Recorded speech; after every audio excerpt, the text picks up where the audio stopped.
this earlier, but I just wanted to quickly go around and have each one of you guys come on mic and just give me something that you learned from your Angular studies last night. Something that sticks out in your mind, something you had heard about Angular, but like it was really reinforced last night. Who finished the Code School, by the way? Anyone get through all of it? Were the songs just driving you crazy for the most part? All right, cool. So let's start with Mike. So just, give me something that stuck in your head from last night, something that you took away from your beginning Angular coverage. Honestly, after the first one section, the learning curve was so steep that it was kind of hard to track what they were doing for me.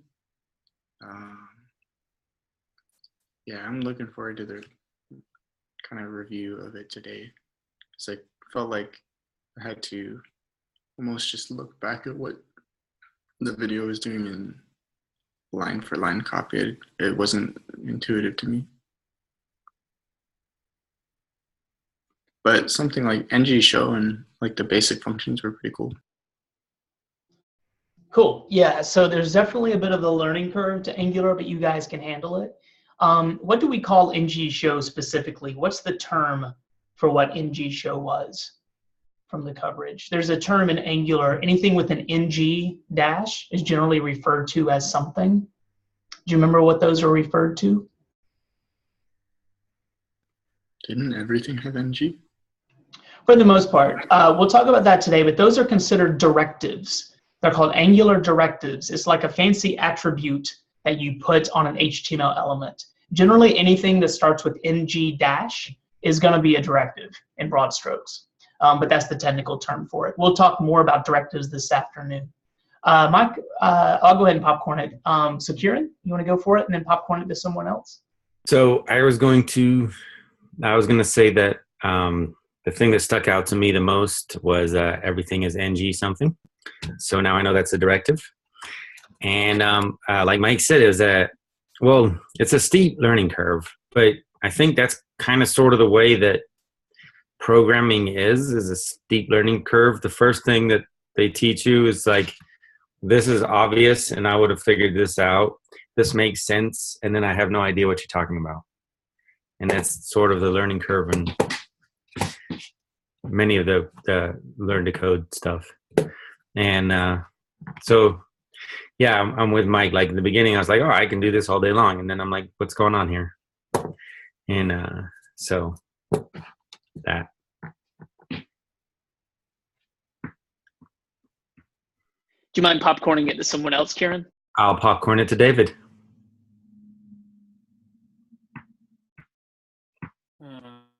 The thing I learned the most is Angular JS answer towards the HTML part of the code, which we haven't really done because we usually have something like the helper helper.js, server.js, but when doing the exercise, they were actually looking inside the HTML files. Yeah. And I'll popcorn it over to Sophia.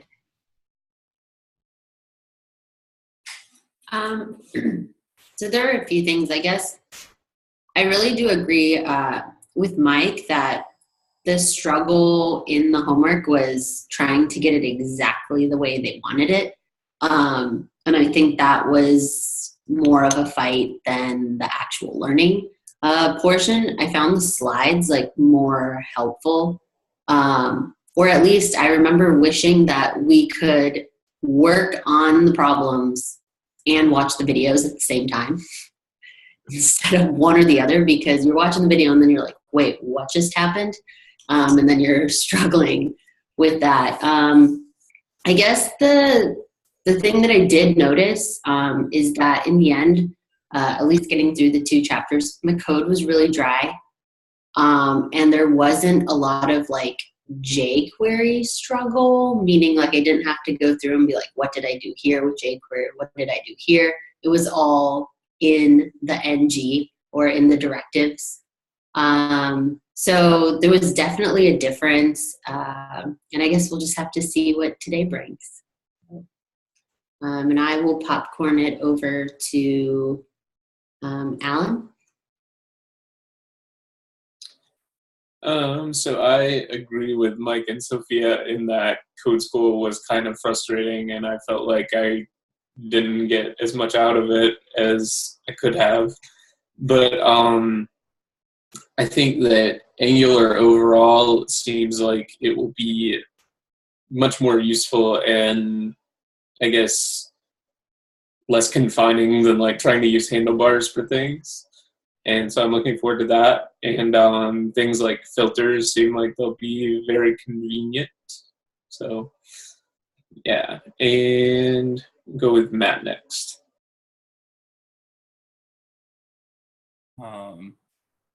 Yeah, so likewise, shared the same sentiments about the platform, but I did think it was kind of cool and interesting that while Angular allows us to be more dry, there are other cool features into it, like, for example, writing down a directive so that way, an image won't display. There won't be a gallery appended to it if there is no image. Or, there are certain things that you can set it up so that the logic will only show the user something if it's there, or, creating tabs, assigning, values to tabs, or some of the other things that we did. It seems a little bit more streamlined in a sense, but at the same time, understanding that streamline was a little bit hard to wrap my head around. So that's kind of where I'm at. I'm still trying to piece it all together. I'll pass it to Alejandra. I didn't get very far, but my take from it, I mean, other than that we can reference functions from the HTML through the tag using the ng, I think it was, and referring to like the app name that we've given. The app file had like some functions that were provided, or functionality that's provided by Angular. I think it was like we thought when we were creating modules, that was something I was trying to understand. So I think that's given by Angular. I could be wrong. But what I got from it was that you can reference or call functions and data structures, or like the arrays and stuff like that, or information that's not available to you in the HTML through the HTML. And then you can give it like a particular, you have to set up a scope so you can mirror it to like one div or like one section or something like that. But I didn't get too far. That's all I got from it. And I'll pass it over to Audrey.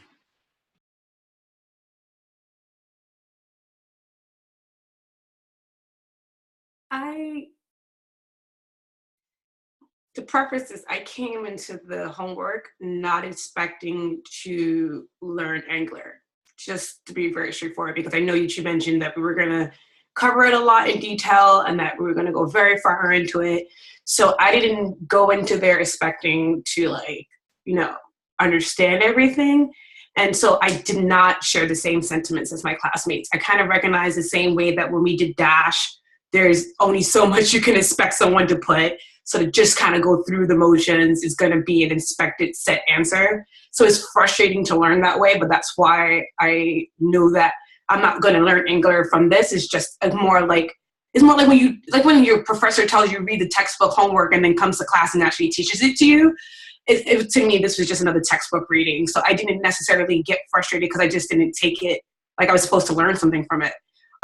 In that preference, I actually did learn a little bit from it in the sense of like what to expect.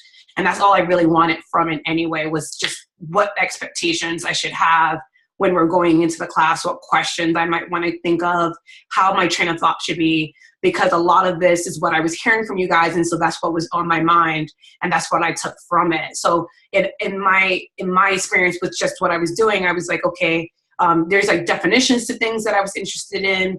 There was how things are used differently that were interesting to see. But I didn't, like I said, I didn't expect to walk away and say, I'm not saying anyone else did, just how I approached it was that I just said to myself, I already take a long time to understand a lot of this stuff. this is just one more thing to help me get along that pathway. And in that way, this is just a really good experience to understand definitionally how something is used and get those examples and how they're used. I don't, in that same light, I think what may be the same as them is I don't think that those coding examples were very helpful. I think it was cool to be able to type it in and see it be done, but I don't think they were helpful in a traditional sense because it was literally just repeating what they said. And for all of that, I could have just watched the videos and skipped the steps. I don't think that was very useful. But at the same time, I mean, I can't say that I walked away empty-handed. I see the language being different, and I see the differences, and I see the similarities. And so that was helpful to be able to get something as a visual to start with, so I wouldn't walk in kind of as blind as I normally am. Again, just my feelings. So I don't know who hasn't gone yet. I feel like I wasn't paying enough attention, but I'm going to guess maybe Alejandra hasn't. Am I right? Yeah, is everyone gone? Sophia, did you go? Audrey. Okay, so that shows you I wasn't paying attention. Okay. Yeah, I think we're good. I think we all went. So we'll just move forward. So thank you for sharing your thoughts. So we all got something different from the Code School coverage last night. So what we're going to do, I'm going to walk through some terms and some high-level Angular information. We'll do that for maybe 15 minutes. Some of this, hopefully, you've heard before. Again, you know, the Code School is not necessarily to learn Angular chapter and verse, but it's really important that you hear different explanations from various different resources.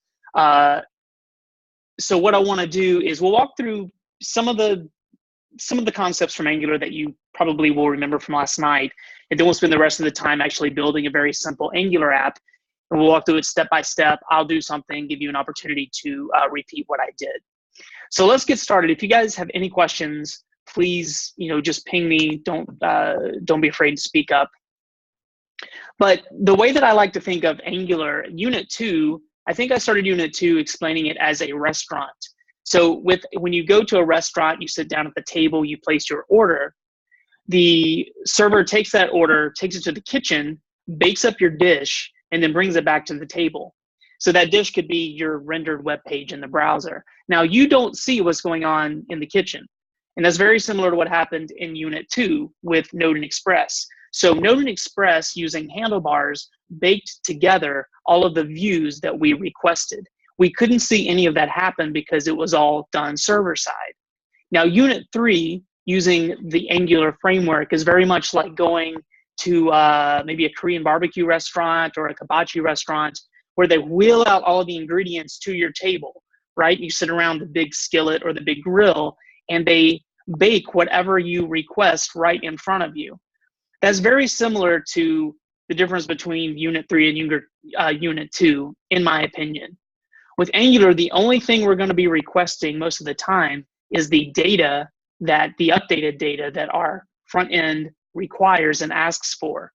So for example, if we're watching Google Finance, or if we're watching ESPN.com, each time a score refreshes, each time a stock ticker refreshes, for example, we don't want the entire page to refresh, right? That would be a very unpleasing, unappealing user experience. But what does happen is that only the new pieces of data are re-rendered inside the view. So it's a very pleasing, very fast way to build single page applications nowadays. Those are just two simple examples. Another example may be your Gmail, right? So when you get a new email, or even when you're looking at your inbox and you click on the details of a specific email, if you notice, the entire web page does not refresh. All of your email information is actually in your browser. It's just at the ready, waiting to be taken advantage of, waiting to be used. And then when you click on that email, all that data is right there at your disposal. It's a very fast way to build a web page. Something like Gmail, if you notice, you could even turn off your Wi-Fi and you would still have access to those emails, right? You could still see them. You could still write an email, reply to an email. Now, you couldn't communicate with the server until you turned your Wi-Fi back on. But all of the data for your inbox is already there in your browser. So you don't have to keep making requests each time you want new information. It's already there in your browser, or in the case of a restaurant, all of those ingredients are right there at your table, at your disposal, which is a really convenient way to build our apps. So introduction, what is AngularJS and why should you learn it?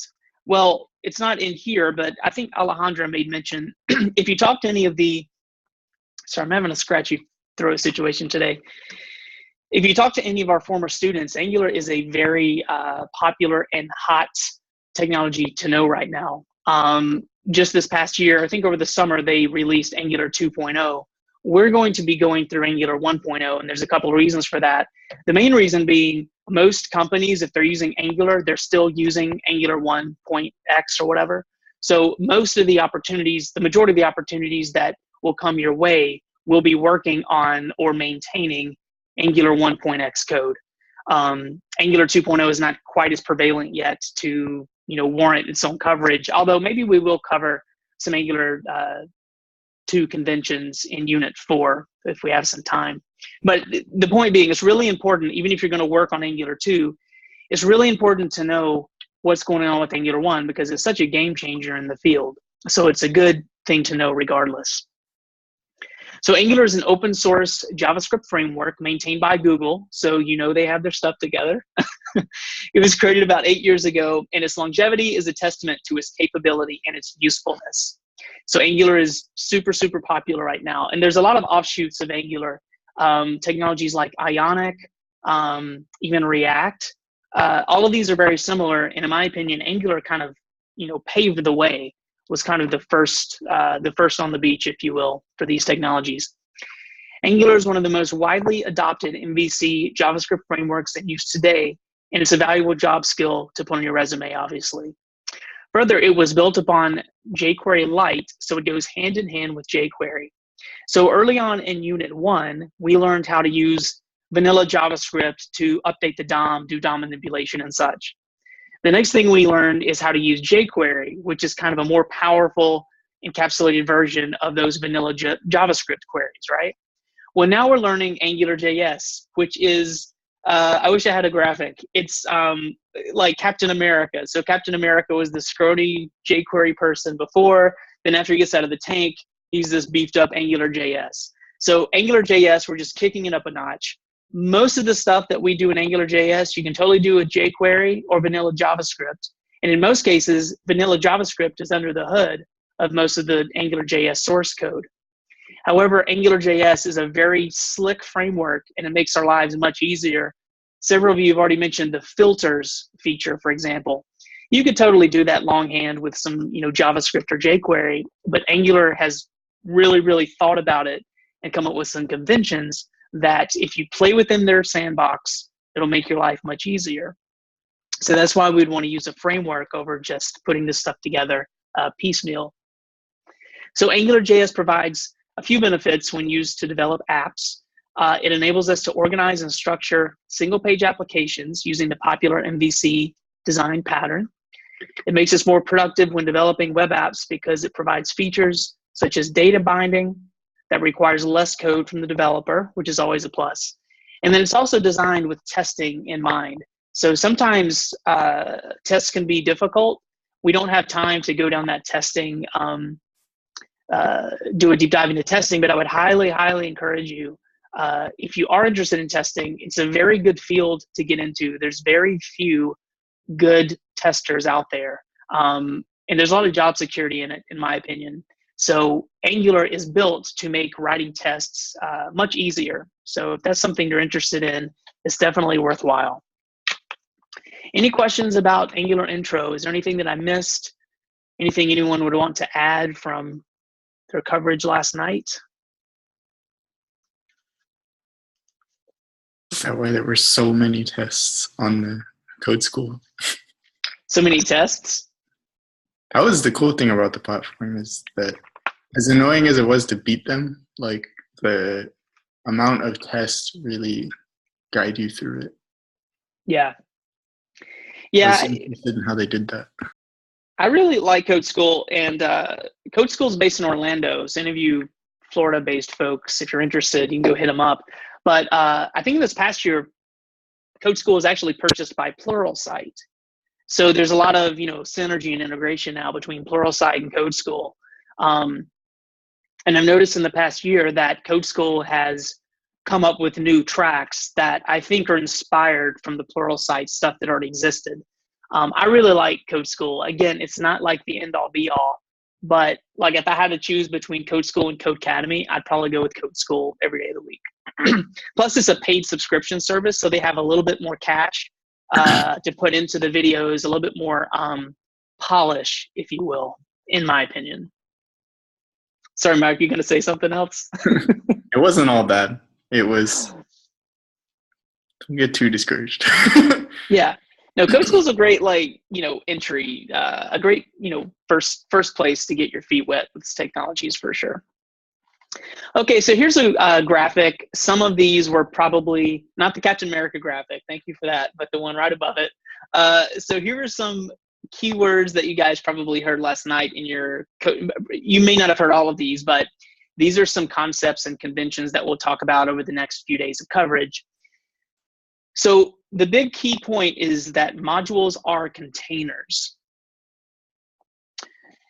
Modules are containers for related code, and the concept of modules is prevalent throughout programming, right? We did that in Unit 2, right? We created like an auth helper module, if you will, that contains some very specific code to help with authentication and such. A great way to dry your code and have a separation of concerns. Well, on a high level in Angular, all of our apps are going to start, if you look at the very top, with that ng-app, then the module name. So our entire Angular app is going to exist in this module box. And then we'll have other kind of sub-modules that we'll piece together to make that entire Angular app as a whole. So if we look at that chart, there's different kinds of modules. And in this example, all of these sub-modules are attached to our main application. In this example, ng-app of module name. Pretty generic and janky. But these are some different modules that we're going to talk about. Config modules and routes modules. So our config, I'll just paste these in here one at a time.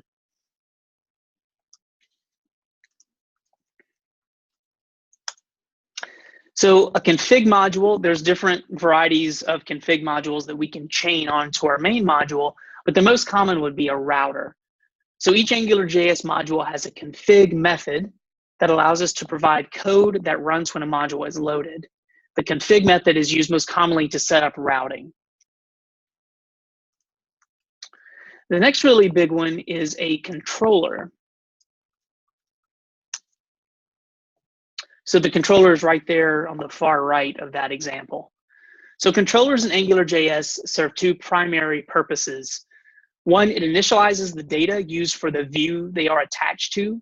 So generally speaking, anytime we create a new view in Angular, it's going to be controlled by a controller. So each view kind of belongs to a controller that manages all the data for that view.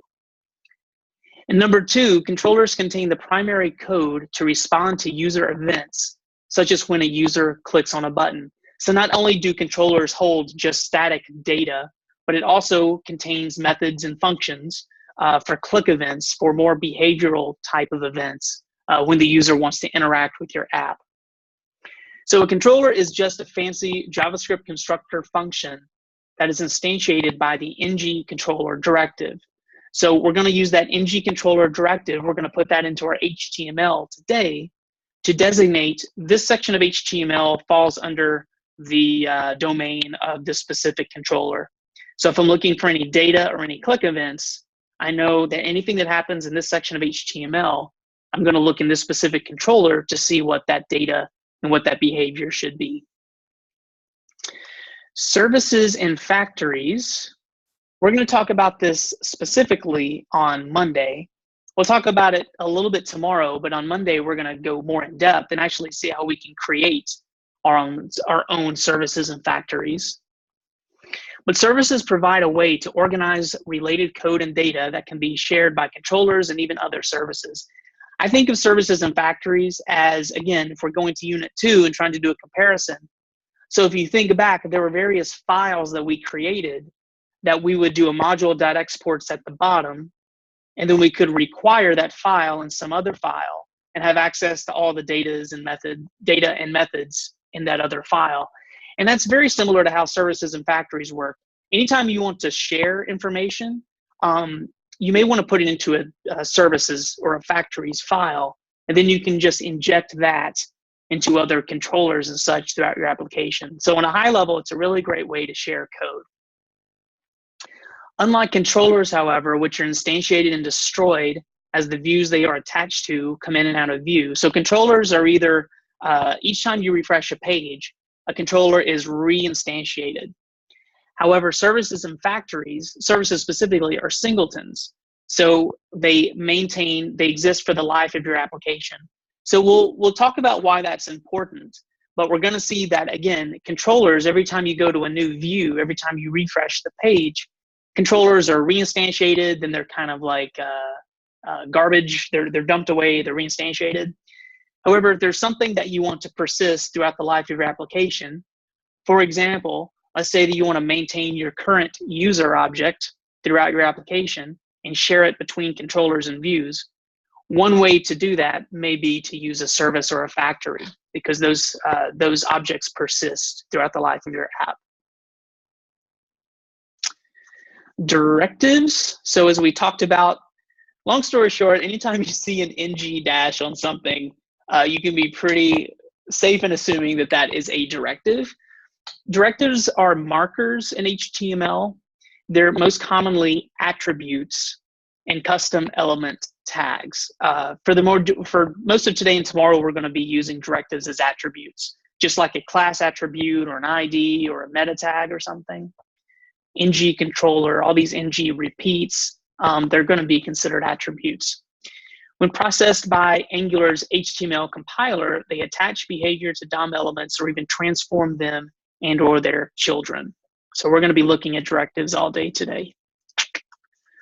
Two more things really quick. So filters, as you guys have seen, Angular gives us a lot of cool filters out of the box. If you want to sort data, maybe if you want to sort something alphabetically or by date, or make things all uppercase or all lowercase, it's best practice to take advantage of Angular's filters and take care of that manipulation in the view versus trying to hard code that stuff in, let's say, a controller file or something.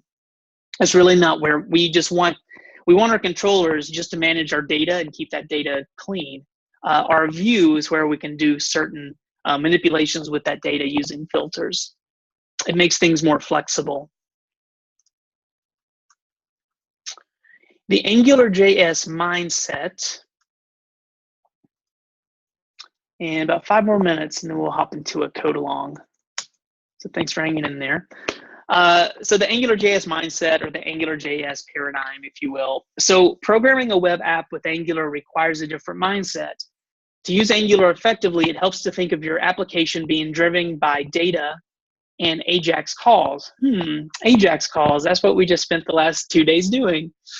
And that's really what's going on under the hood in a more sophisticated way with Angular. So this is one of the reasons that we covered AJAX the past 2 days. So you want to think about your application as driven by data, not necessarily events or click handlers and such. You change data and the app responds. So if I get a new email, I don't have to do anything to get that email, right? My app is going to send that new email directly to my view and refresh it accordingly. Same thing with Facebook, or again with stock tickers or sports scores. I don't have to request that new data. My app is data driven. So anytime it detects a change or an update in data, it's going to refresh the view accordingly. We naturally think more procedurally when coding. We attach an event handler to write code that will respond to some event. But now we're just going to think about our app in terms of data. Really quick, let's take a look at an example of the different approaches. Let's say that we want an edit form to show when a button is clicked. So if we're doing this procedurally, we would attach an event handler to that button, and then the handler code or the callback would select the element and set its display property to something besides none. So maybe if we click on a button, we want something to display.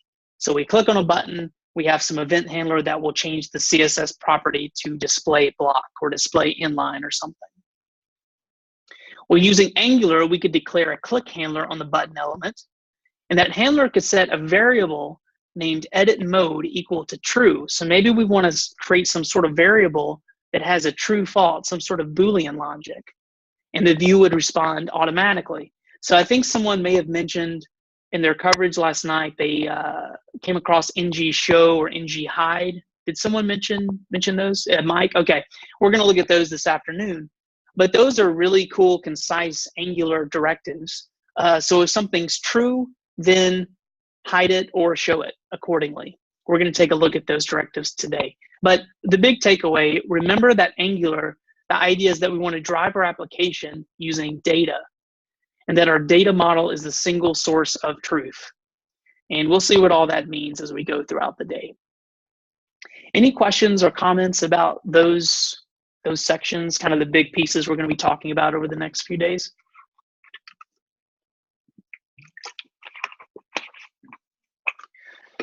Okay, I see Alan typing. ng show certainly beats the body.css I was doing in jQuery. Yeah, for sure. Well, actually, jQuery has, a dot show and a dot hide, right? Is that right? Or no, it has a fade in, fade out. But yeah, so jQuery. I wish I knew that yesterday. Yeah, trying to do that, like hide the entire thing except for this form. We were like, what the heck do we do for that? Yeah, jQuery does have an ng show and an ng hide, and you can pass in a callback, and you can actually put a timer on it as a in milliseconds, kind of a final argument.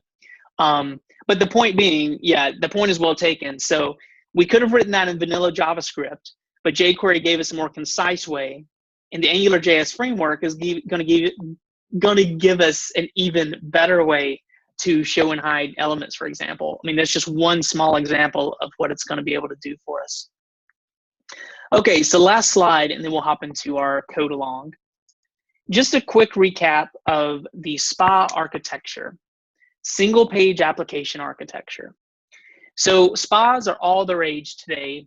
A misconception is that a SPA has only a single view, and that's kind of true and kind of not entirely true. This is far from the truth. The single page aspect of a SPA refers to a single page coming from the server, or a single HTML file coming from the server, such as our index.html page. Once that page is loaded, the SPA changes views by using client-side routing, which loads partial HTML snippets called templates. So that sentence right there is very similar to our two restaurant examples. So instead of going back to the kitchen every time we want a new dish or new information, all of those ingredients are going to be delivered to our table, to the big hibachi grill at our table. And so that's going to be considered client-side. All of the stuff we need to render our templates and create our dishes, it's already there at the table.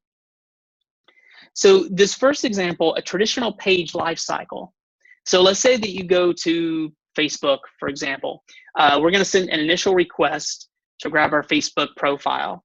We'll go to the Facebook server. Facebook's going to send back HTML, JavaScript, CSS, like a lot of different files that our client or our browser will bake into facebook.com.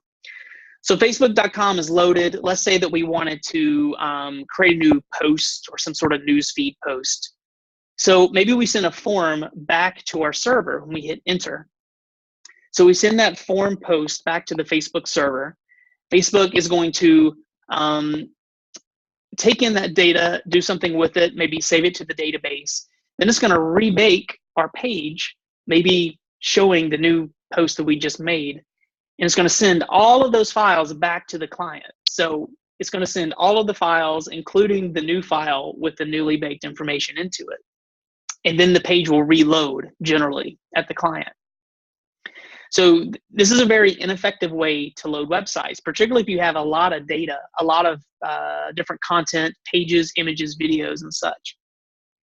The SPA lifecycle, the single page application, the image there at the bottom, it's a little bit more of an efficient way. So the idea is just let me update the new information. Because remember, SPA applications are data driven.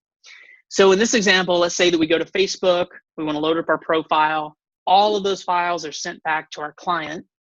And then let's say that we want to, again, create a new news feed posting. So instead of sending all that data back, we're just going to send the JSON data via an AJAX request. Again, that's what you guys were playing around with the past 2 days. So you're just going to send that AJAX back to the server. And then the server is going to send back only the new data information via a JSON object. It's not going to send back all of the HTML, all the JavaScript, all the images, all the videos, all that stuff. It's only going to send back the JSON data that it needs to update your view. So it'll send that JSON back to the client, and then Angular is going to take that new data and just plug it in, just update the one part of the page that needs refreshing. Another way to think about that is, let's say that you go to a restaurant. I'm really hungry right now, so I'm thinking of restaurants. But imagine how inefficient it would be if you sit down and say you got like a lot of people at your table, like 10 different people. It's your birthday, you're feeling saucy, whatever. And let's say that you run out of water and you want a refill of water. Consider that with the traditional page life cycle, how inefficient it would be if the waiter came over and was like, okay, you need me to refill your water glass. Let me do this. I'm going to take everything off your table, everything that I've already laid out. I'm going to take it all off the table. I'm going to go back to the kitchen, refill your water glass, and then I'm going to bring everything back to the table and reset your table, and there's your full water glass. That's essentially what we've been doing. That's essentially what we did with our unit 2. That's a lot of being so naughty. That's a very inefficient way to handle our data. Compare that to the spa lifecycle, where once you sit down, the table is set, everyone's enjoying their meal. If you need your water refilled, they can just take the glass away, refill it, and then update your table with your new full water glass, right? That's a more efficient way to manage a restaurant. So that's essentially what we're going to be doing in Unit 3 with Angular. It's going to be a lot more efficient and a lot more of a faster way to render your pages in the front end. Okay, enough talky-talky. Let's get to it. Any questions about SPA applications, about Angular, what we're going for? Let's just start building some stuff. All right, so if you don't mind, just hang back for a minute or two, and I'm going to get it set up. We're going to build an app from scratch. It won't take very long to do, but I'm going to share my screen. Just let me walk through these steps. I'll talk about why we're using these steps, and I'll give you guys a second to get your own app up and running for today's coverage. So let me share my screen.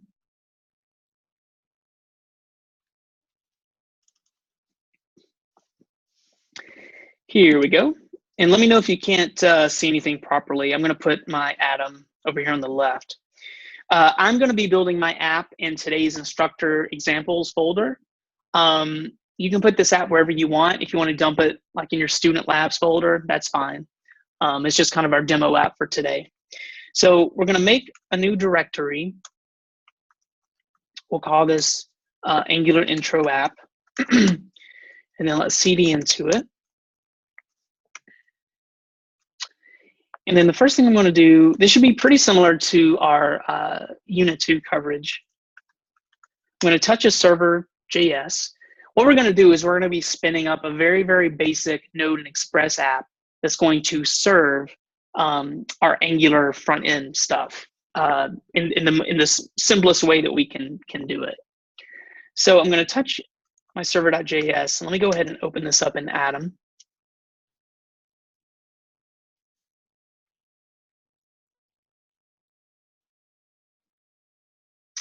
Then here in server.js, I'm just going to copy this code, and you guys can do the same if you want.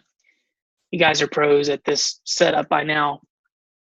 So we're going to pull in our Express module. We're going to create a new instance of Express in our var app. This is really the key. So I'm going to tell Express that I'm going to serve static files out of a public folder.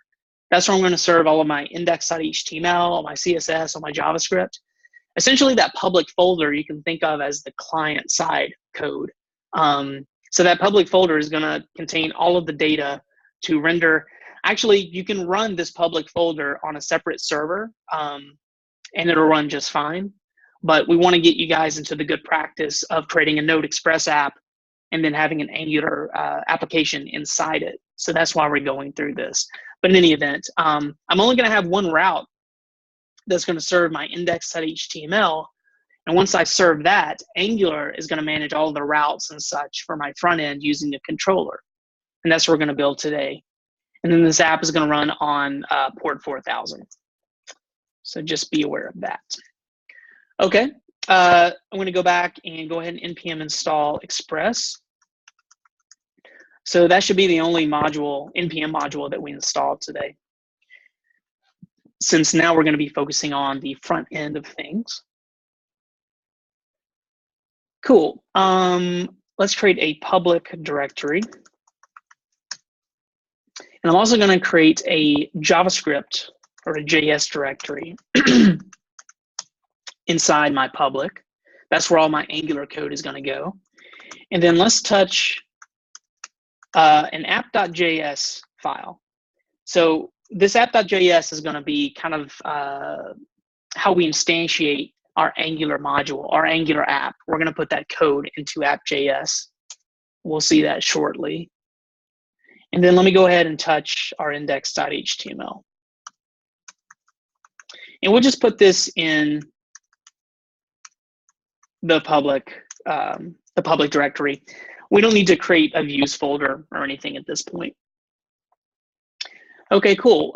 2 more steps, and then I'll let you guys finish this up. So I'm just going to dump some boilerplate HTML in there. And you can actually, if you want, you can just do HTML tab.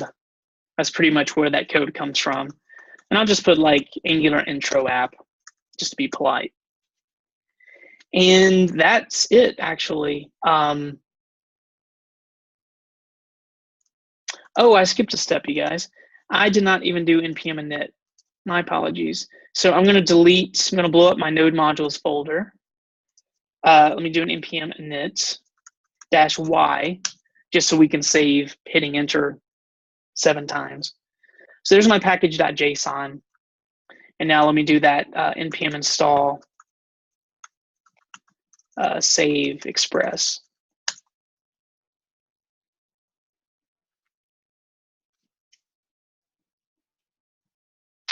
Cool. And then if I go to package.json, just to confirm, there's my express. So again, that's going to be the only thing, the only npm module we're going to need to install today. I totally skipped step 2, npm init -y, so my apologies. But yeah, let's put a pin in it right there and have you guys get set up. And then right there, that's step 9, you'll see what your folder structure should look like. So as long as it looks like that, you'll be good to go. We don't need to fire up our server yet. We still have a few more steps before we should see anything. But go ahead and give me a thumbs up when you've gone through those 9 steps there. And I'll stop my screen share for the moment while you guys work.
All right, 6 thumbs ups.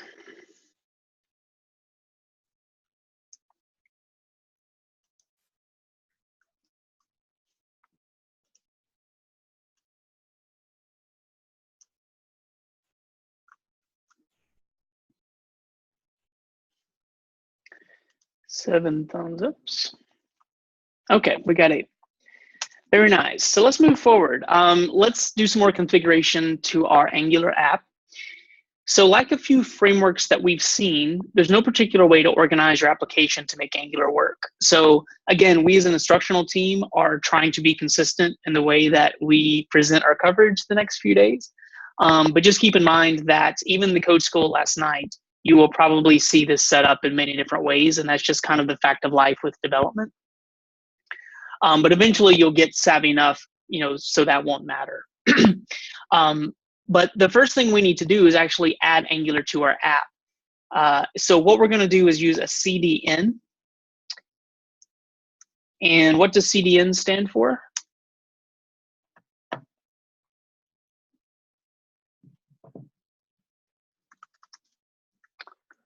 What does CDN stand for?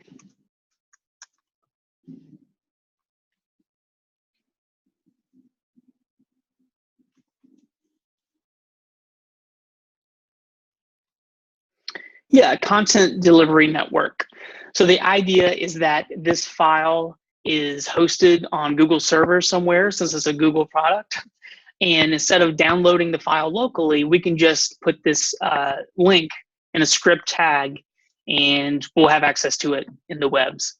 So go ahead and grab that script tag, and you can just stick it under the title in your HTML. I'll go ahead and start sharing my screen so you guys can watch along. Now, what would be a downside to using a CDN?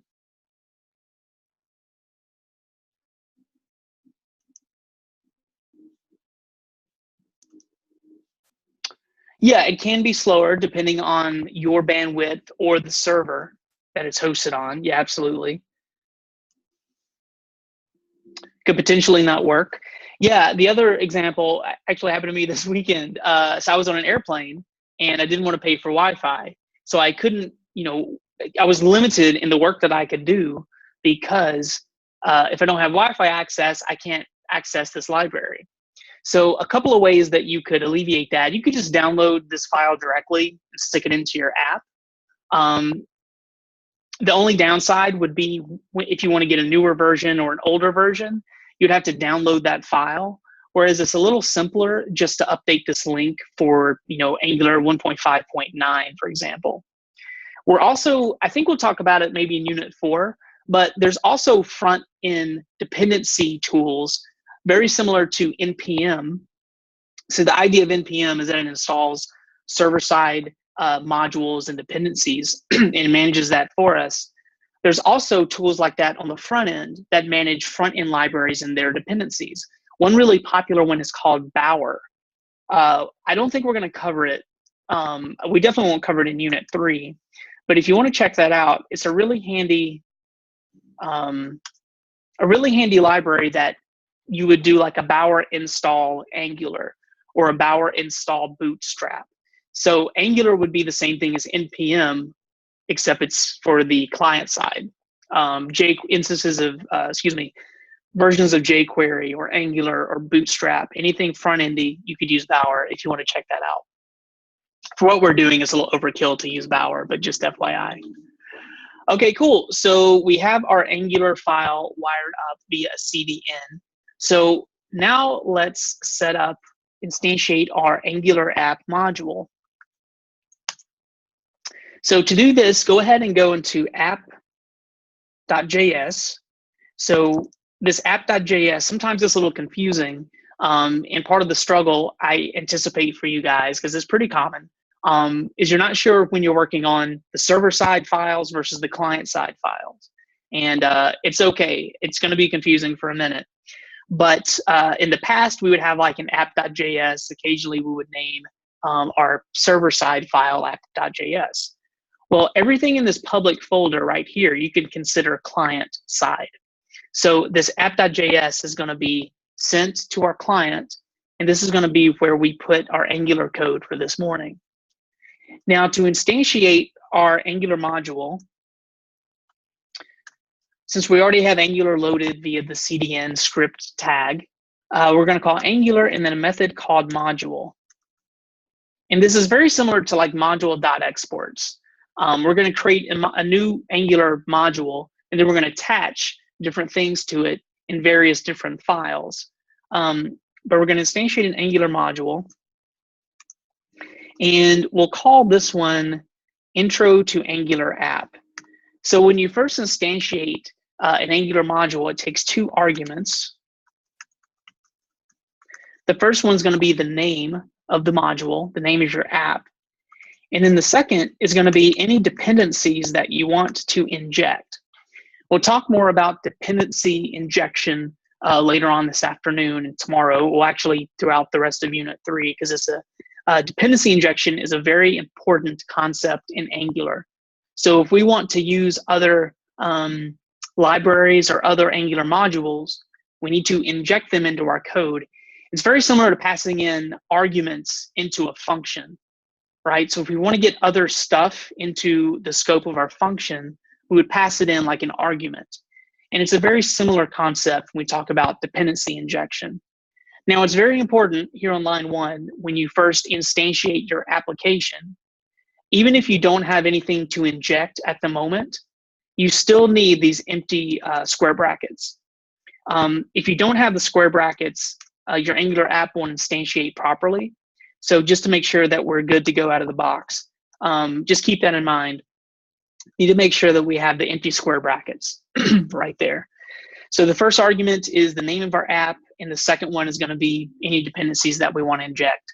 And right now we don't have any, and that's okay.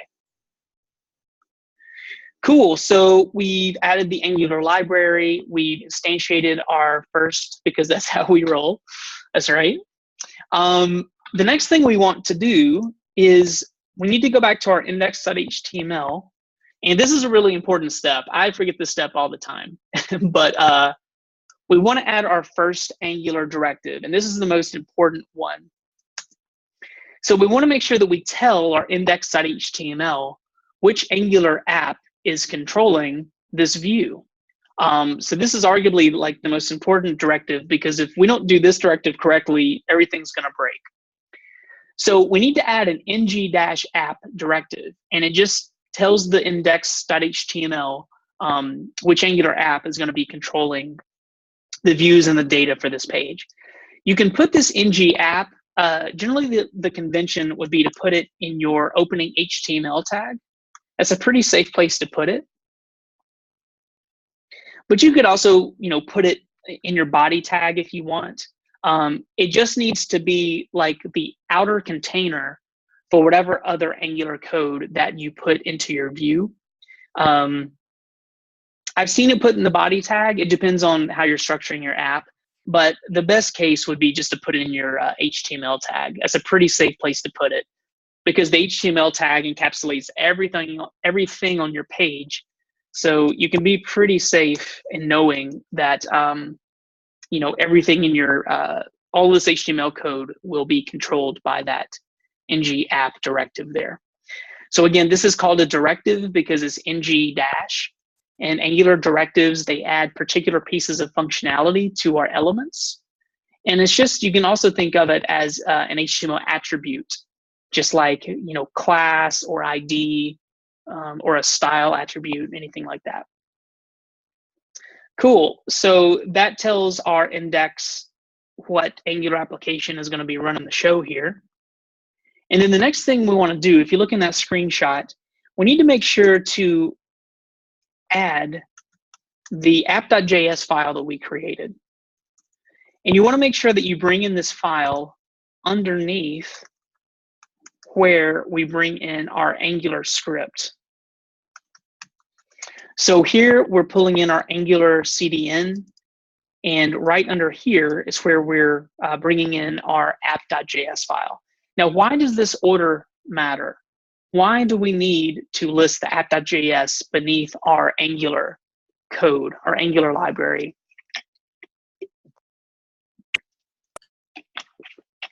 because your app.js requires the Angular library? Yeah, absolutely. So keep that in mind. Right now, we just have 2 files, but as your app gets more complex, we'll be adding more files in the coming days. Keep in mind that the order is really important. So for any Angular application, you want the main Angular library to be listed first. So it'll load first because everything else is dependent on that. Yeah, thanks a lot. Cool. Now, the final step, just to make sure that our stuff is wired up correctly. This is how I like to do a really quick and dirty check. So you probably learned from the code school information last night that Angular, the syntax for Angular looks very similar to handlebars, which is one reason that we wanted to teach handlebars in Unit 2.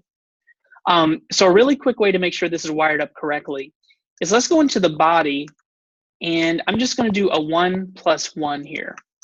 So the idea is that similar to handlebars, anything in between the 2 opening and the 2 closing curlies is valid JavaScript. So we should see 2, 1 + 1 = 2. I think that's right. Check my math. We should see the number 2 rendered in our browser. And so that's going to be a really quick check to make sure that Angular is loaded correctly.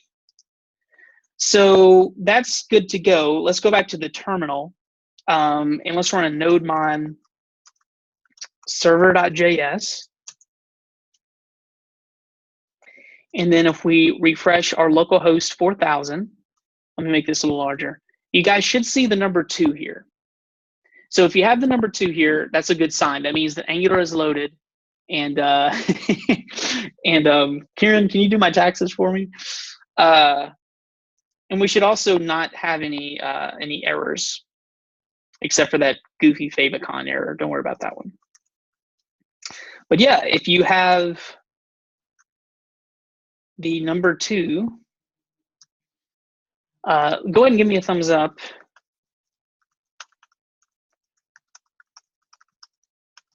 I have a problem, and I think I've been having this problem because I didn't close something yesterday.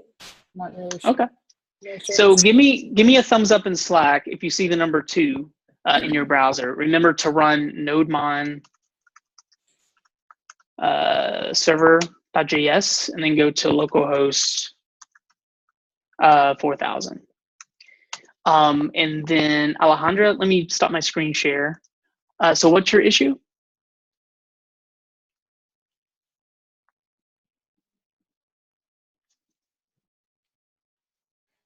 Okay, I've been having this problem with my.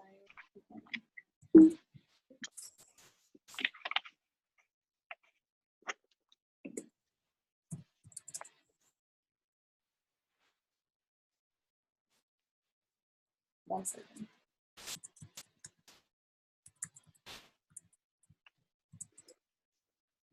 Never mind.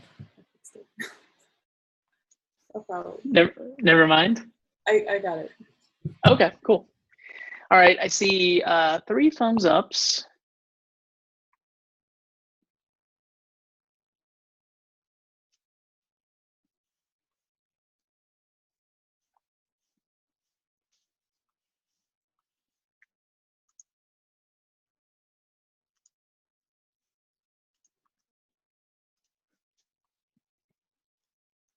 Seven thumbs ups. Excellent.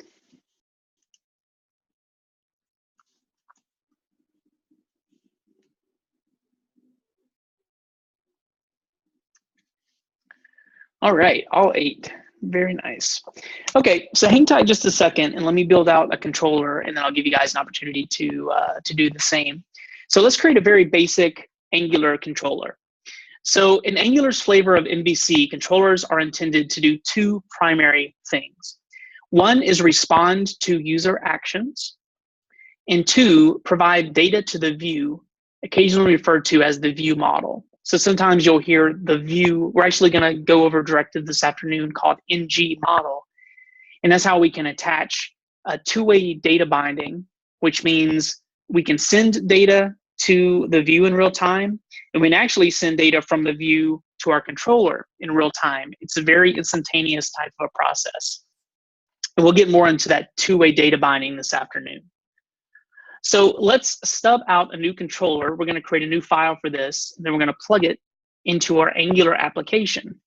So to start, let me share my screen again. What I would suggest doing is creating a new tab in Terminal. So if you want to keep your server running here, just do a Command T to open up a new terminal, just make our lives easier. And so I'm going to touch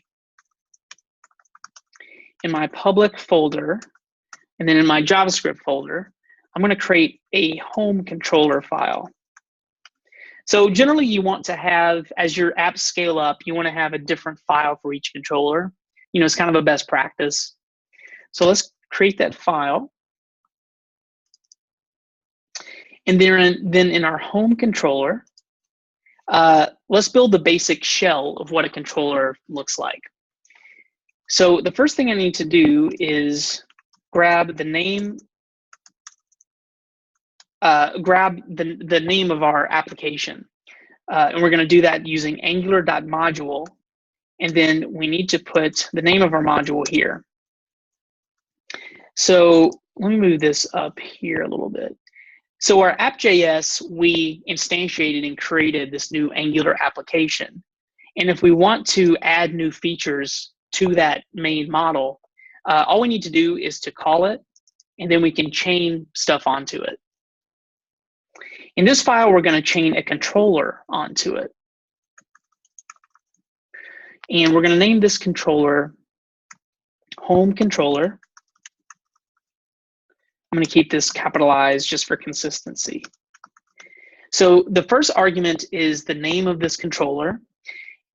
And if you go through the documentation, we could do this one of two ways. This controller method takes a callback function, and the callback function actually is your controller.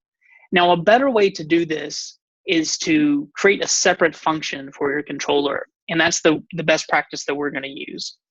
So I'm going to name this controller home controller, and the function is going to be called home controller.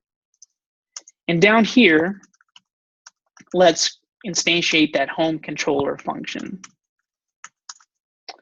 like so. So this is kind of the basic shell of a controller.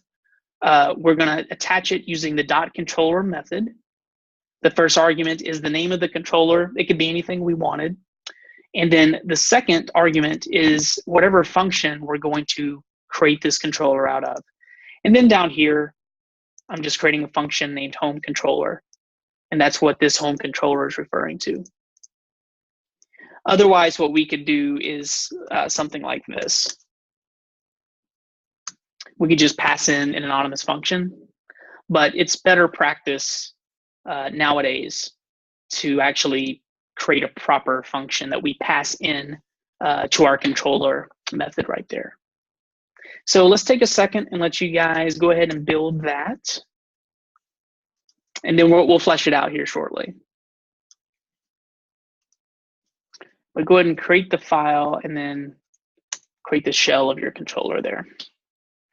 And give me a nice juicy thumbs up when you're done with that.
All right, we got 6 thumbs ups.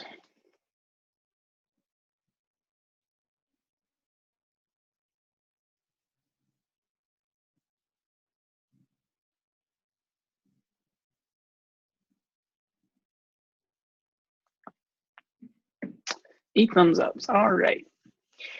So let's take a little bit of a closer look at controllers. So there are 2 acceptable methods for defining controllers.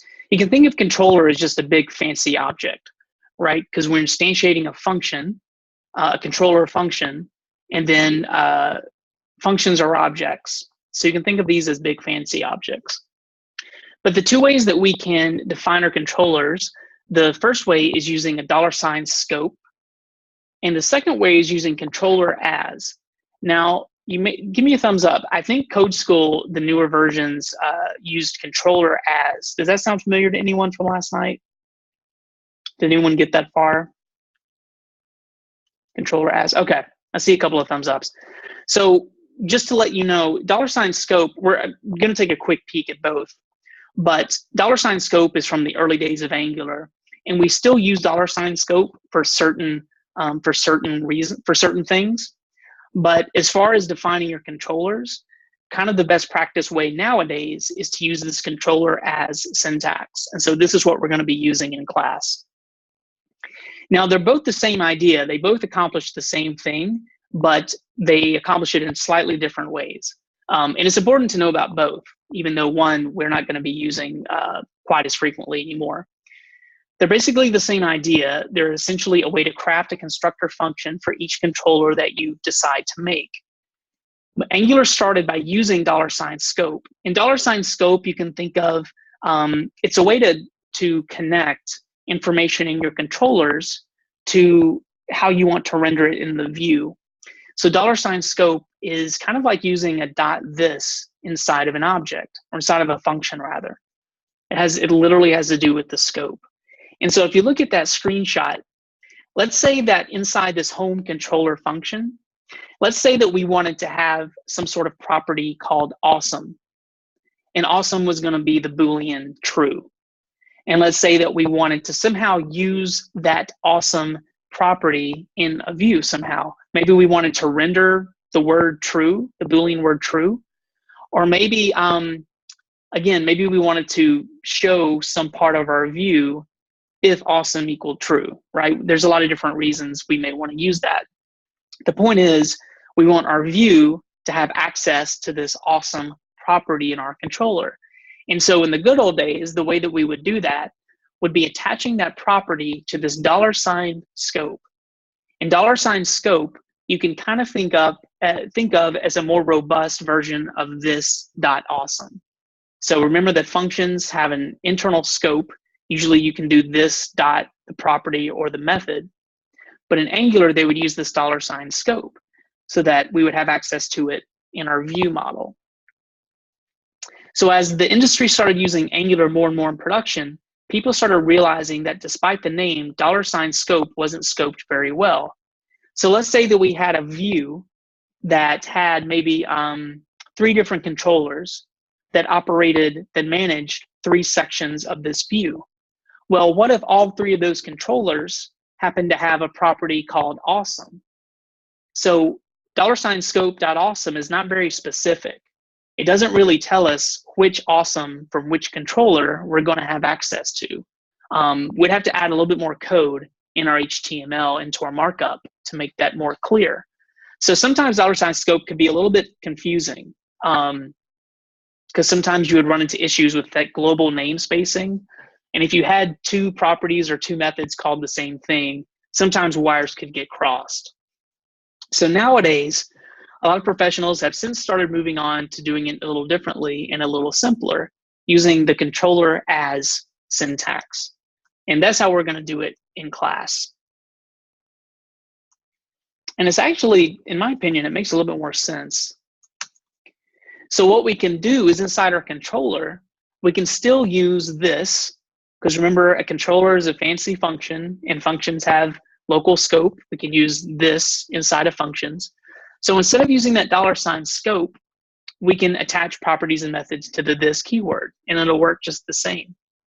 So they're going to accomplish the same thing, but using this.awesome compared to $scope.awesome, it's a little cleaner, and it looks far more like a normal constructor function that we've been using.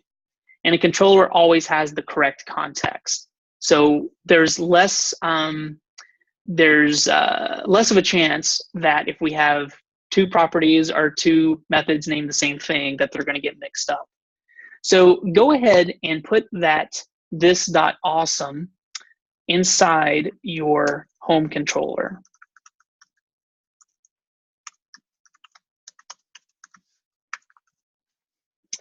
So it's just like a regular object or regular function. We can use this dot whatever.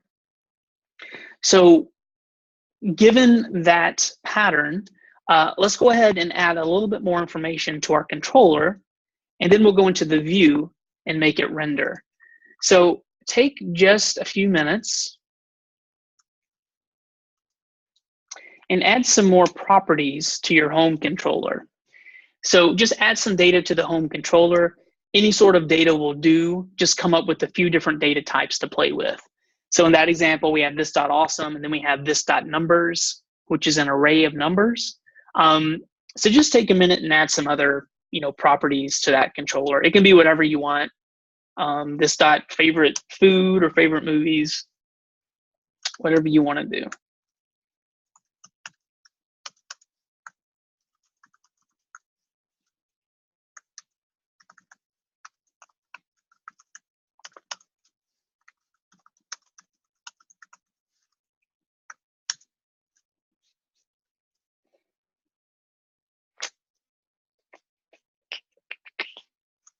Yeah, just leave it with that.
Okay. Well, let's move forward and connect this stuff to our view.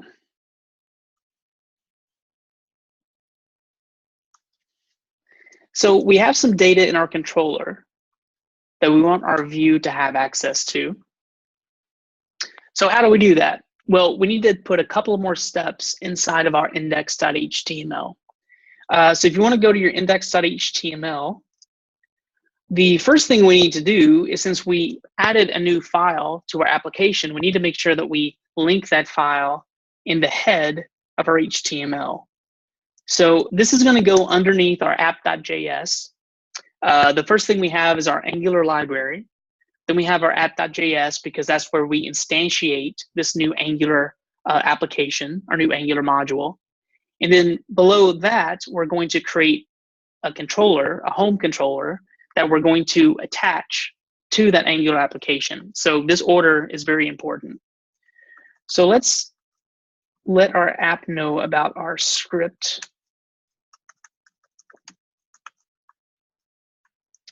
So we'll do a source, and this will be home controller.js.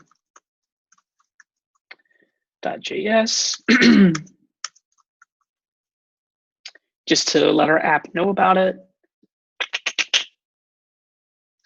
And then the other thing we need to do, we need to take advantage of another very common directive called ng controller. Now, we've already told our index.html that this entire view is going to be under the domain of our intro to Angular application. However, we want to specify which portions specifically are going to need to have access to the data in our controller.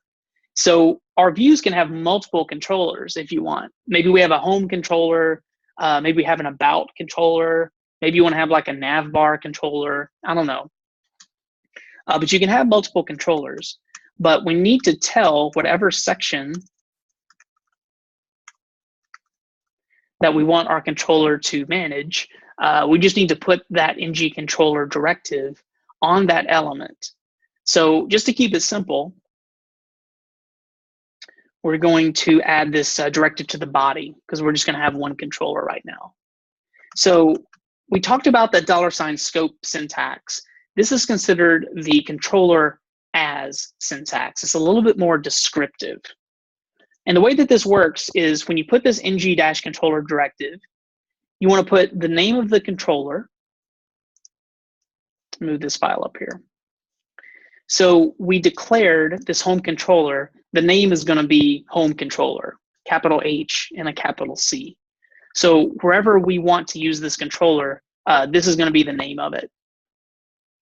So here on the body, we're going to do an ng controller as, and then you can put an alias here. It's just a way, it's kind of a simpler way to access information in this home controller.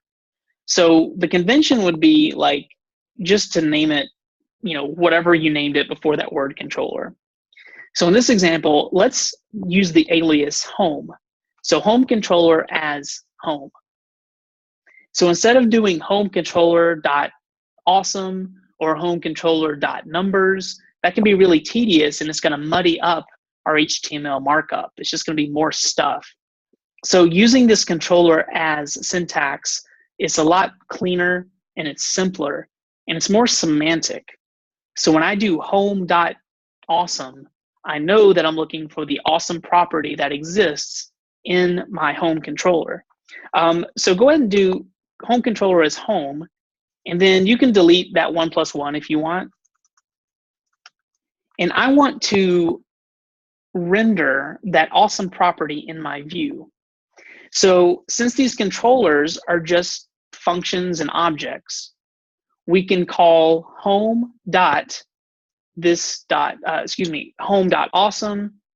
home.numbers, home.faveshow, because this keyword is going to refer, remember that's the scope of the function. And so we can access that scope using whatever alias we used here. And this could be anything. This could be home controller as, this could be home controller as Mark, home controller as Schmitty, whatever we wanted. But you probably want it to be more precise than that. And then down here within the curlies, home.awesome is going to refer to the this.awesome inside our home controller. So let's make sure that this works. Let me refresh my app. And there we go. So it prints out the Boolean true. If I wanted to have access to my .favoriteShow property, I could do home.faveshow. Then when I refresh, there I have the good wife.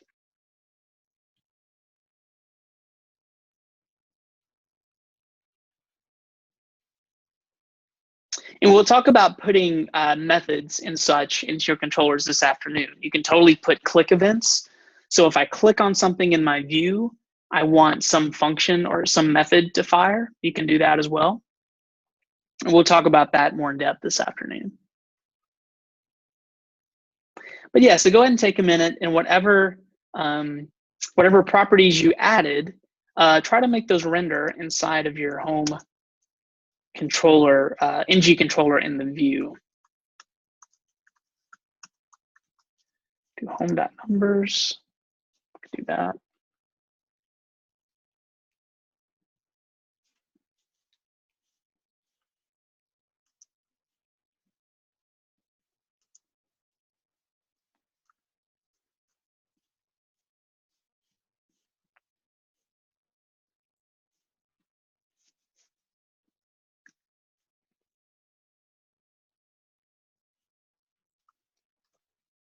It's kind of a small point, but I can see this getting really crazy since you said we have a separate controller or a separate file for each controller, and we're adding a script tag for every single controller.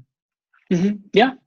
Is there Yeah, an it can be. easier way to do that than like 50 script files in your Well, I doubt you'd have 50 head? script files, but 5 you even. could, yeah. I mean, if you used, I mentioned that tool earlier called Bower.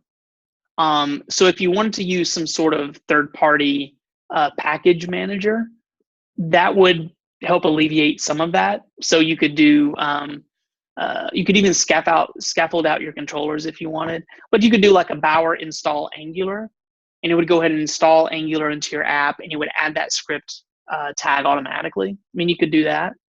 Other than that, no, you'd probably want to do it manually. I doubt you'll have 50 scripts. But keep in mind, that's just the best practice.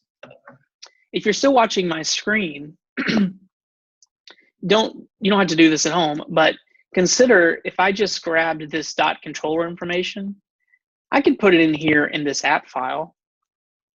I mean, all I'm doing is chaining a controller onto my angular.module. I mean, this is a pretty simple app. You could totally get away with this. But as our app grows in complexity, you'd want to put all your controllers in separate files. Eventually, we'll be creating services and factories, router files. So eventually, you want to have them separated out. Just a good practice. Yep. I have a question. Sure. Mine isn't working, and I don't know why. That's not a very helpful question. We can take a look. I broke the rule, but it's the truth. That's okay. Yeah, we can take a look. My app is not working, and I don't know why. So I'll make sure everyone is rendering and such appropriately. In the meantime, go ahead and take a few minutes, add some more properties. For example, this numbers property is an array of numbers. See if you can Google a directive called ng-repeat. We'll talk about it this afternoon, but see if you can make each of the numbers in the array appear on new lines. It's kind of like doing that each using handlebars. But if you want to Google ng-repeat,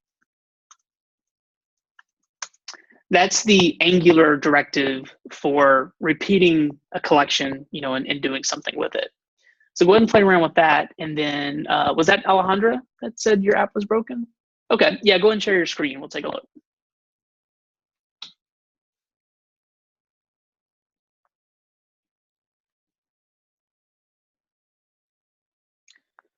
Okay, so the first thing I would do, and something to keep in mind, now that we're dealing with Angular, when you do a console log, it's going to console log to your browser console, right? Because Angular is client side. So let's go into your console and see what's going on. Roxy is not defined. Okay, so let's go to home controller line 7.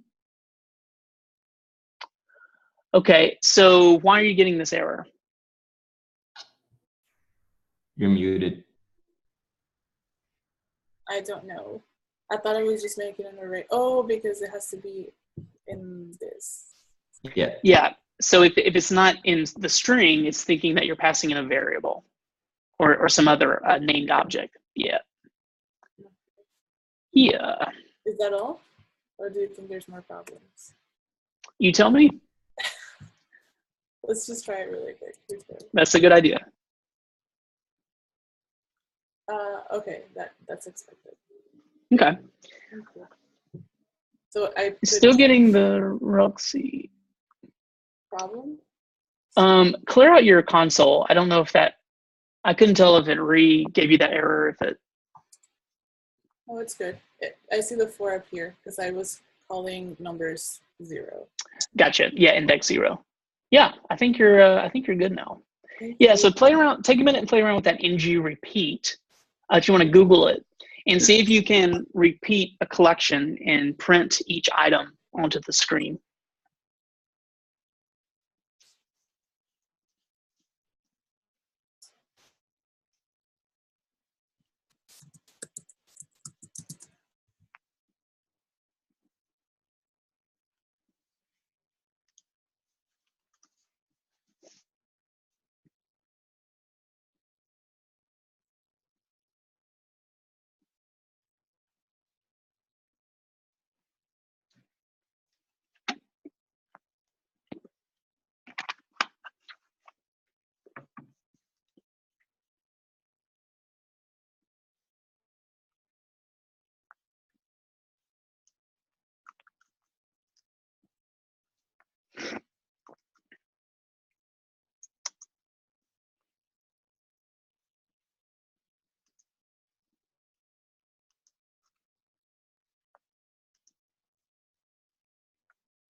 Is anyone else having any difficulties? Is anything breaking or not rendering appropriately?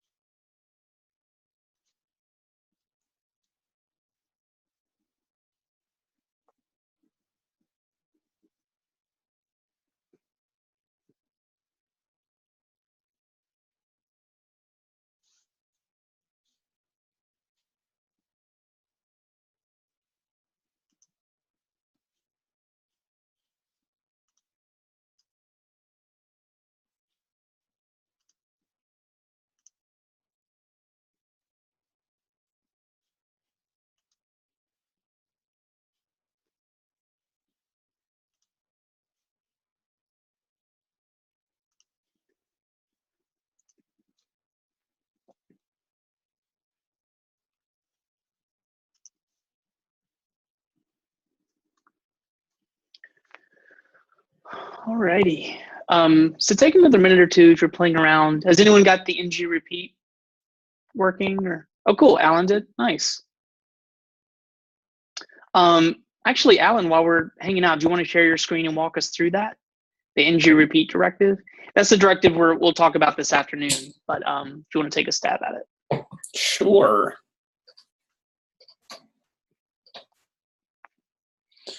So I have. Oops. Didn't mean to make that like that. This is what's in my controller. And this is how I did the repeat. It's very similar to how they did it in the API. And this is how it shows up. Cool. Yeah. So you use that ng repeat directive. What is the in? What does that represent? Each element in the array. Yeah. Did the documentation say in, or did it say like name? Just curious.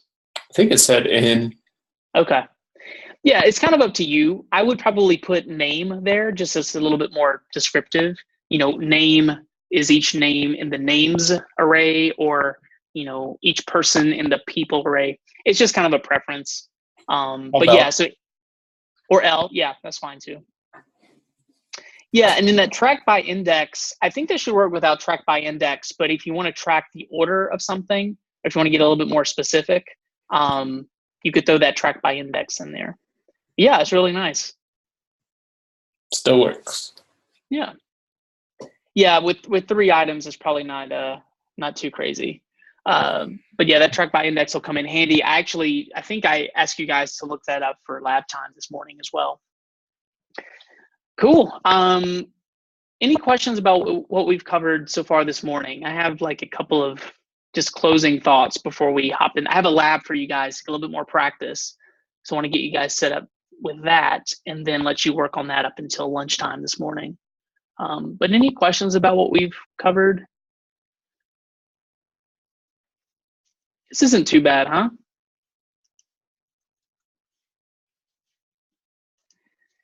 Angular's easy. I feel like that's misleading.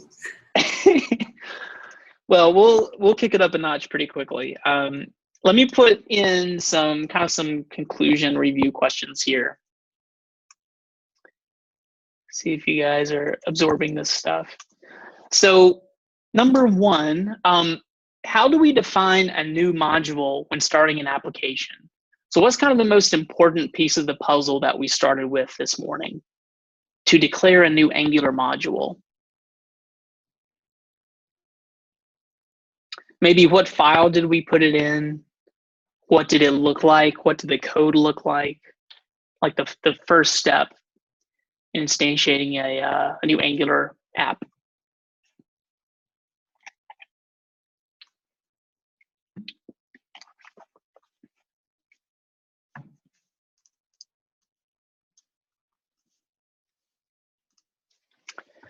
See Matt typing.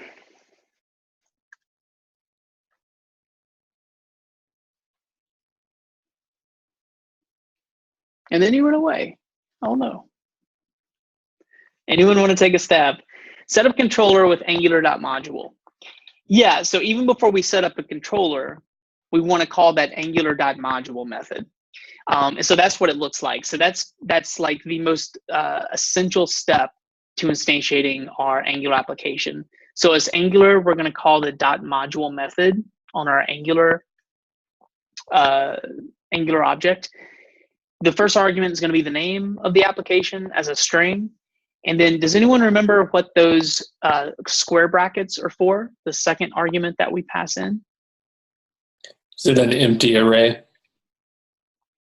Yeah, so in this example, it's empty. So whether it's empty or whether we have junk in there, it still needs to exist. But what do we use those square brackets for? Do you remember? We haven't talked about it yet, really, but. Is that something about dependencies? Yeah, good. Yeah, it's for dependency injection.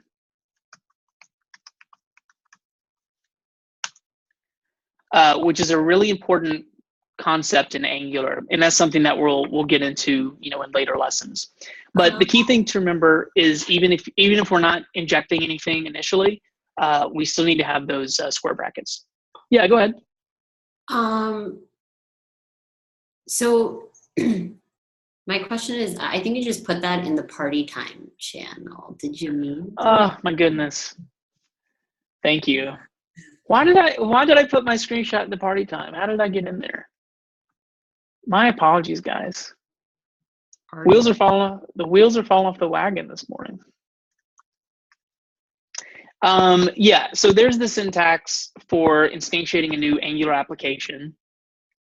And then dependency injection is what we use those square brackets for. And we'll talk about that a little bit later on. And then once, this isn't one of the main questions, but once I instantiate in my app.js, once I create a new Angular application, a new Angular module, what do I need to do in my HTML to get all of that functionality into my view? Like, what's the first step in my HTML to make it recognize my Angular app? What did we use? It was a directive because it had ng dash. But what was the first directive that we added to our HTML? What's the module name? Intro to app or something. Oh wait, intro to Angular app. Yeah, so it looked like this. So the main directive, the most important one, is that ng-app, because that instantiates instantiates the Angular module inside of our view. So that's the most important one. The convention is to put that ng-app on your opening HTML tag, just so you know that it's going to encapsulate everything in the view. You don't have to do it that way, but that is kind of like most of the time where you'll want to put it just to be safe. Cool. The second question, when you create an example controller from scratch, what type of JS function is this? So when we created that controller, what type of function could that be considered?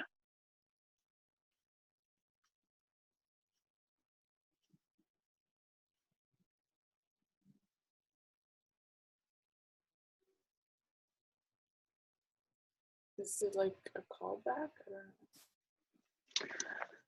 Or? Well, we pass it in as a callback. But the controller itself, so it's, I don't know, it may come up in like an interview or something, but our controller functions are instantiated each time a view is refreshed. So controller functions don't persist. So very specifically, a controller function is a type of constructor function.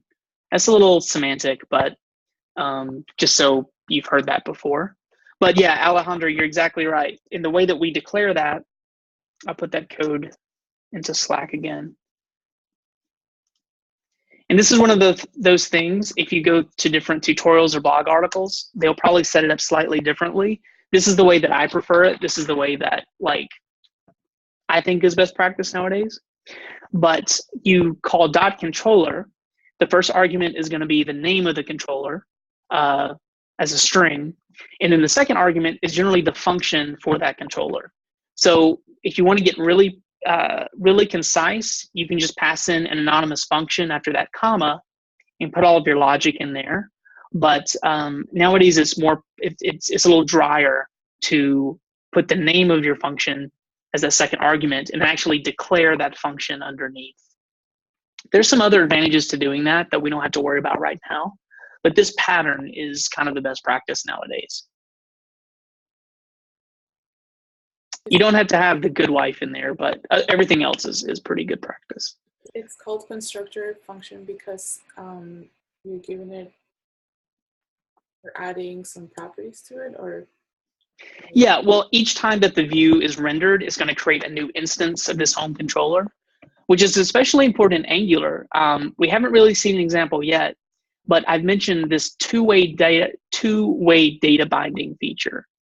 And what that means is that if the Angular controller has updated data, it will immediately send it to the view and refresh the view. And conversely, if you update the view, if you put something into a form, frequently you go to a form and you put in information, and maybe it shows you in real time what your keystrokes are looking like. So you can also send data directly from the view back to the controller and update the data. So it's a two-way process, the controller to the view and the view to the controller. And that's considered two-way data binding. And so each time the view is refreshed, it's essentially creating a new instance of that controller, and it refreshes all of that data. So that's why it's considered a new instance. It's kind of a constructor function to create a new instance of that controller. So when you refresh the page, it's going to default to this data in your home controller, even if you updated it. But if you didn't save it to a database, when you first refresh the page, it'll default to that logic and that data there. Cool. And then the final question, if someone wants to come on mic and in your own words, how do we render data in the view? So what was that process, and what did the templating look like? How did we attach information from our controller and pass it into our view? What method did we use?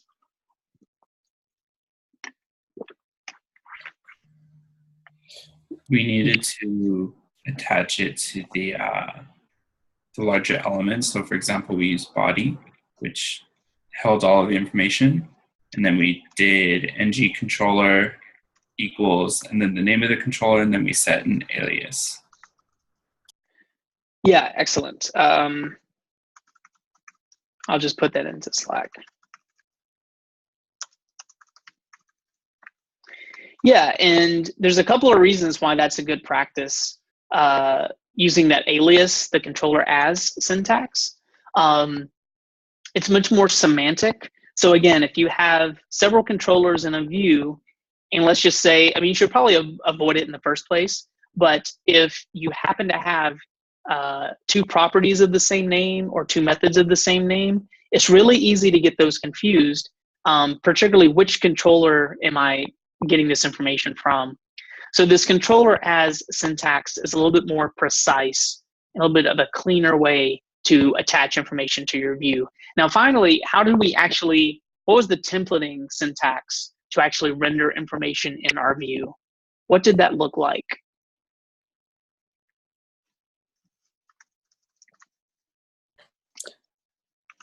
Maybe compared to handlebars or something. Was it different from handlebars? It was very similar in that it's inside two curly braces. Yeah.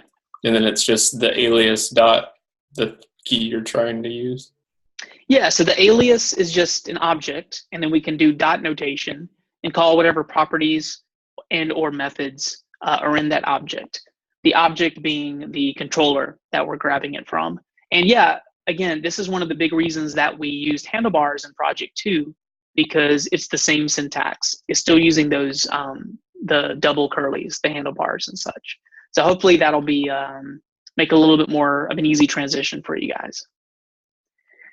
Cool, great work. Why don't we take a 5-minute break and we'll come back, and I have an exercise for you guys. I'll put you into breakouts and have you guys work on it for about the next 30 minutes before lunch to reinforce some of this stuff. So take a 5-minute break. We'll come back at 12:55 p.m.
Okay, friends.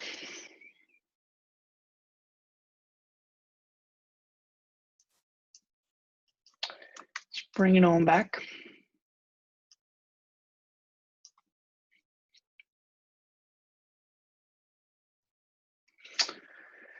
So I put the link to the lab there into Slack. Just want to give you guys some time to practice in pairs the concepts that we went over this morning.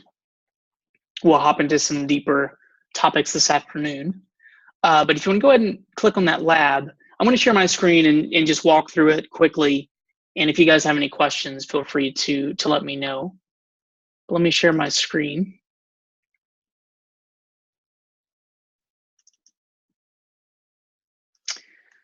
Cool. Okay. So if you scroll down to the bottom, this is what you guys are going to be building.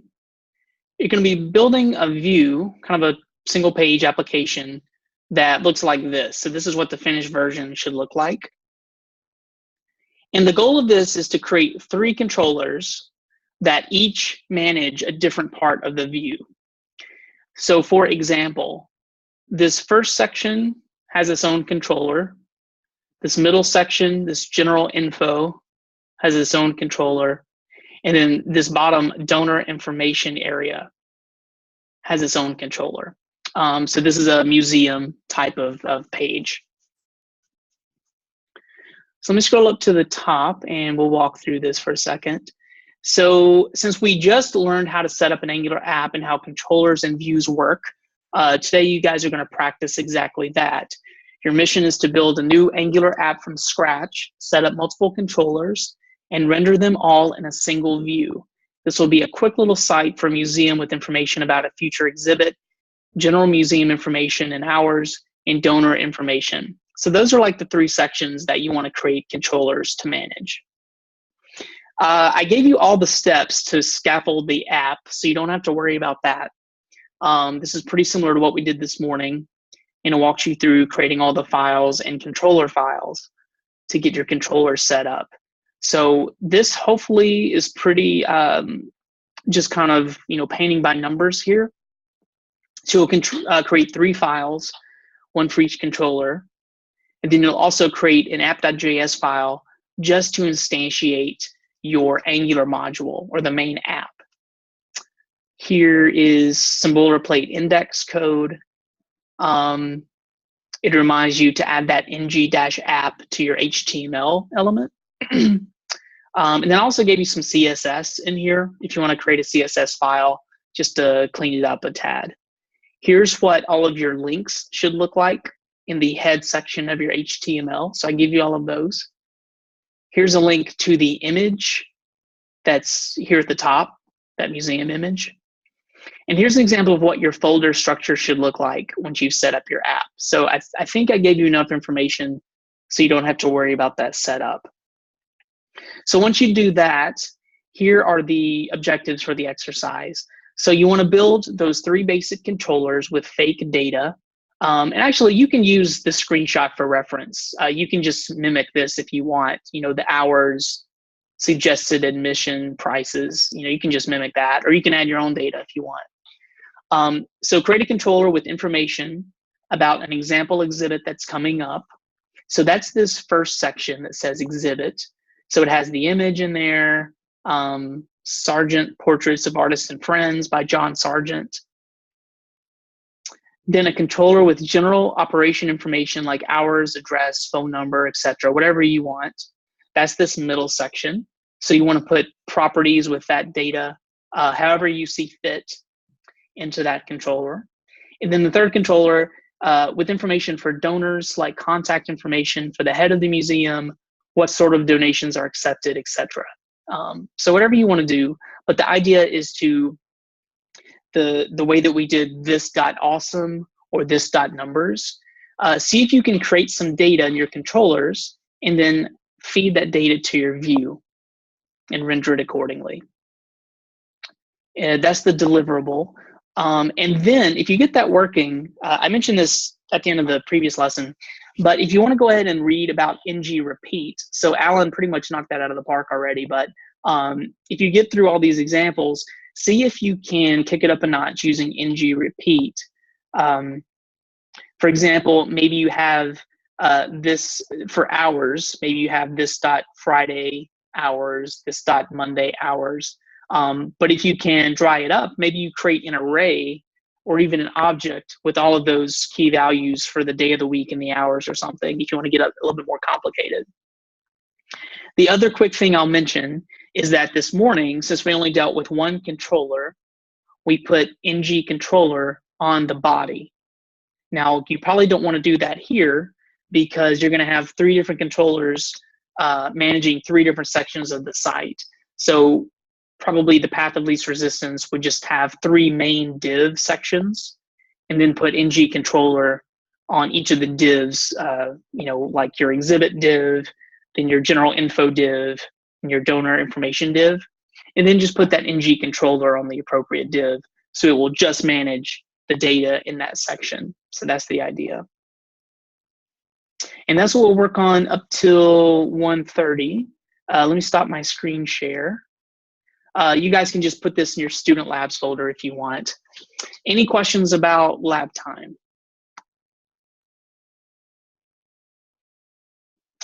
Alrighty, I'm gonna open the breakout rooms and just ping me if you get into a jam.